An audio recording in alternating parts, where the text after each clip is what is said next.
Hi guys, welcome back. It's Mrs. Peterson, that lady who teaches art, and today we're going to look at the quick sketch, or the quick draw you did yesterday of your portrait, and we're going to look at some rules for portraits. So on that paper, would you please write your name and your class, and just put 6. I don't care if it's A, B, or C.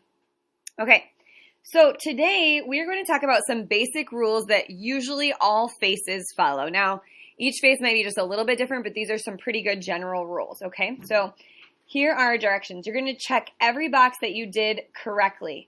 So if you didn't do any of these correctly, you're not going to have any of the boxes checked. And that's okay. As long as you're really being honest, I didn't do it correctly, then don't check it. But if you did do it correctly, you don't have to be too hard on yourself. You can check it off, okay? So the first one says the crown, or the top of your head, to your eyes equals half of the head's length, which is kind of confusing. But all that to say, if I put my finger on the top of the hair and the chin, and I bring my fingers together, the eyes are in the middle of the face, okay? So test that out on the little practice picture. And then go over to yours and put your head on the top of the crown and the bottom of the chin and bring them together. And if your eyes are about in the middle, which mine are, then I'm going to give it an X. You don't have to be too hard on yourself, but if you're like, yeah, it's pretty good, then give yourself an X. Mine are pretty good. But be honest. If it's not good, then be honest about that. Okay, the second one says nose is about halfway between the eyes and the chin. So we're going to put our finger on the middle of our eyes and on our chin. And when we bring them together, we should get about to the nostrils of our nose.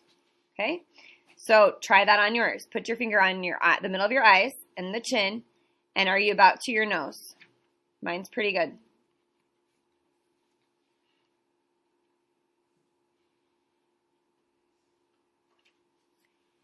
Don't be too hard on yourself, but be honest. Number 3, the mouth is halfway between the nose and the chin.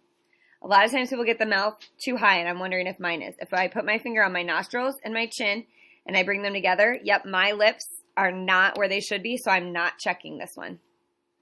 But if yours are, go ahead and check it. Okay, the next one is one eye length between eyes. So if I take the length of one eye, that should be about the distance between the two eyes. So let's go over here and check mine. And not that great. Mine are a little too far apart. So I'm not going to check that one either. Check yours. Take the length of one eye and see if that's the length in between your eyes. And then the last one, ears extend, which means go from your brow to your nose. So if I look at the top of my brow, that's where the top of my ear is. And if I look at the bottom of my nose, that's where the bottom of my ear is. Okay? On mine, I don't see my ears, so I'm not going to check that because you don't know if I did it right or wrong. Check yours if you see an ear. Should go from where your eyebrow is straight across, where your nostrils are straight across. Okay? So I got 2 of the boxes checked, but not 3. Down here it says, what can you do better on your final portrait? Now, here's what I've had some 6th graders do. I can do everything better, Mrs. Peterson. Don't write that. I want something specific. So if I were going to write, I could write, I need to make sure my mouth is lower. I need to make sure my eyes are closer. And I don't really care about my ears. So I'm just going to write those 2 things. My mouth needs to be lower.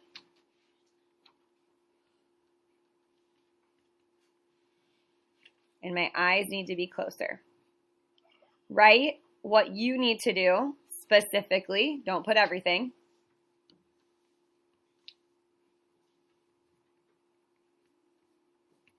And if you don't show your ears, you don't need to say anything about that because I don't feel like I could do it better. There's nothing better to do. You don't see them. When you're done with that, I want to make sure your name is on your quick draw in the bottom corner, and then you're going to turn both of these papers into the turn-in tray. All right, guys, I can't wait to see what you create.